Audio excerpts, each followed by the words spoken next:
Hello বন্ধুরা, আজকে আমি বানাবো মসুর ডাল আর সাবু দিয়ে খুব সুন্দর একটা রেসিপি, ঝুড়ো খিচুড়িও বলতে পারো।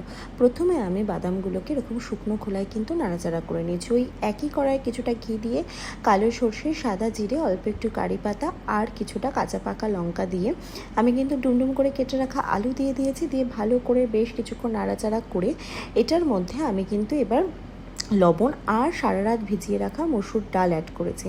দিয়ে বেশ ভালোভাবে ঢাকা দিয়ে সেদ্ধ না হওয়া পর্যন্ত আমি কিন্তু ভেজে নেব।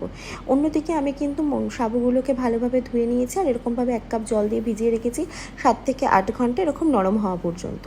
ঢাকা খুলে বেশ কিছুক্ষণ নাড়াচাড়া করে নিয়ে যখন আমি দেখেছি যে মোটামুটি সেদ্ধ হয়ে গেছে, তখন কিন্তু আমি আরও একটু জল দিয়েছি। জল দিয়ে আরও কিছুটা সেদ্ধ হওয়ার জন্য আমি কিন্তু বসিয়ে দিয়েছি এবং শুকনো শুকনো হয়ে এলে আমি সাবুদানাগুলোকে মিশিয়ে দিয়েছি। দিয়ে এরকম ভালোভাবে হালকা হাতে নাড়াচাড়া করে নিয়েছি। তারপর কিন্তু আমি এটার মধ্যে অ্যাড করে নিয়েছি কিছুটা জ্যাগেরি পাউডার, তোমরা চাইলে এখানে চিনি ইউজ করতে পারো। তারপর আগে থেকে ভেজে রাখা বাদামগুলো আমি খোসা ছাড়িয়ে দিয়ে দিয়েছি সামান্য ঘি আর একটু কারি পাতা দিয়ে ভালোভাবে নাড়াচাড়া করে নামিয়ে নিলেই কিন্তু আমাদের এই মুসুর ডাল আর সাবুদানার ঝুড়ো খিচুড়ি। এটা গতে ধরা ওই খিচুড়ির মতন ব্যাপারটা নয়, কিন্তু এটা কিন্তু খেতে খুব টেস্টি হয় আর ভীষণ হাই প্রোটিন একটা মিল। তোমরা এটা ডিনার বলো, লাঞ্চ বলো কি ব্রেকফাস্ট, স্ন্যাক্স যে কোনো সময় খেতে পারো।